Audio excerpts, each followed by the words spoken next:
Assalamualaikum warahmatullahi wabarakatuh. Salam sejahtera untuk kita semua. Alhamdulillah kita bisa bertemu kembali untuk membahas mata kuliah hukum penanaman modal. Dalam kesempatan kita yang kali ini, kita akan membahas materi yaitu asas penanaman modal menurut pasal 3 Undang-Undang Nomor 25 Tahun 2007 tentang penanaman modal. Di sini kita bisa lihat ada 10 asas penanaman modal. Yang pertama yaitu kepastian hukum. Kedua, keterbukaan. Ketiga, akuntabilitas. Keempat, perlakuan yang sama. Kelima, kebersamaan. Keenam, efisiensi yang berkeadilan. Ketujuh, berkelanjutan. 8. Berwawasan lingkungan. 9. Kemandirian. Dan terakhir yaitu ke-10, keseimbangan kemajuan dan kesatuan ekonomi nasional. Kita bahas satu persatu asas penanaman modal tersebut.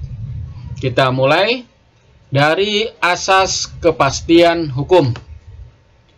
Di mana maksud asas kepastian hukum di sini adalah asas dalam negara hukum yang meletakkan hukum dan ketentuan peraturan perundang-undangan sebagai dasar dalam setiap kebijakan dan tindakan dalam bidang penanaman modal. Lalu asas keterbukaan adalah asas yang terbuka terhadap hak masyarakat untuk memperoleh informasi yang benar, jujur, dan tidak diskriminatif tentang kegiatan penanaman modal. Kita lanjutkan ke asas akuntabilitas, yang maksudnya adalah asas yang menentukan bahwa setiap kegiatan dan hasil akhir dari penyelenggaraan penanaman modal harus dipertanggungjawabkan kepada masyarakat atau rakyat sebagai pemegang kedaulatan tertinggi negara, sesuai dengan ketentuan peraturan perundang-undangan. Lalu ada asas perlakuan yang sama dan tidak membedakan asal negara. Maksudnya adalah asas perlakuan pelayanan non-diskriminasi berdasarkan ketentuan peraturan perundang-undangan, baik antara penanam modal dalam negeri dan penanam modal asing, maupun antara penanam modal dari satu negara asing dan penanam modal dari negara asing lainnya. Kita lanjutkan ke asas kebersamaan. Maksudnya adalah asas yang mendorong peran seluruh penanam modal secara bersama-sama dalam kegiatan usahanya untuk mewujudkan kesejahteraan rakyat. Asas efisiensi berkeadilan.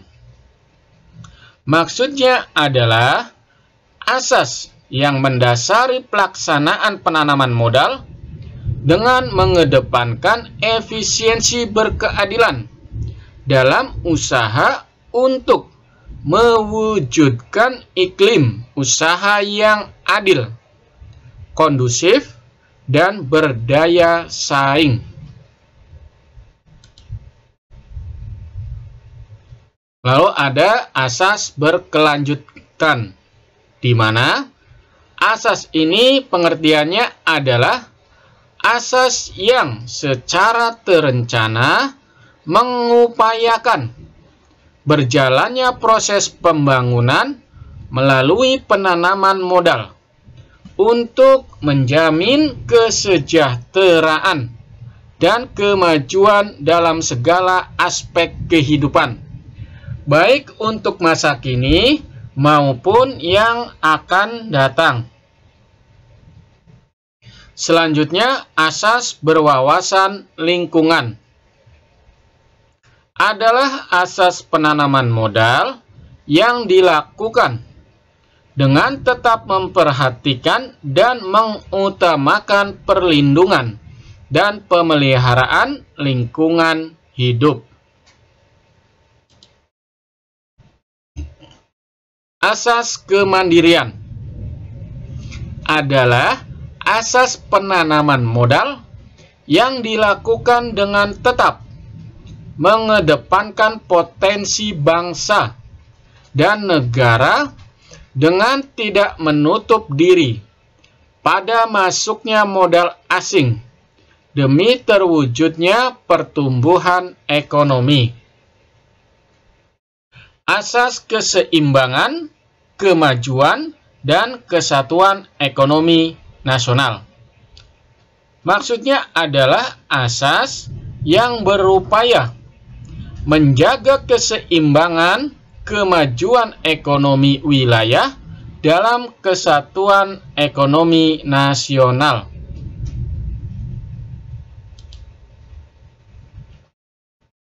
Setelah tadi kita mempelajari asas dari penanaman modal, kita lanjutkan ke tujuan dari penanaman modal tersebut.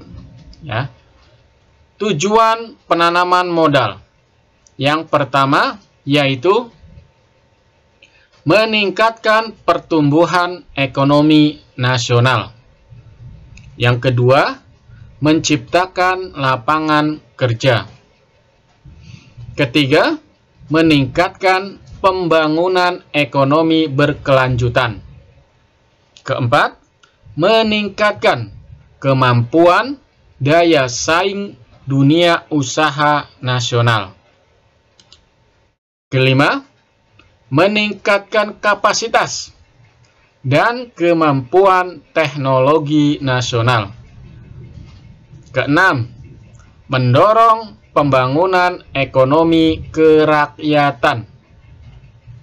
Ketujuh, mengolah ekonomi potensial menjadi kekuatan ekonomi real. Dan kedelapan, meningkatkan kesejahteraan masyarakat. Baik. Sudah kita bahas yaitu materi dari asas penanaman modal dan tujuan penanaman modal. Selanjutnya kita akan lanjutkan diskusi tanya jawab secara daring. Terima kasih.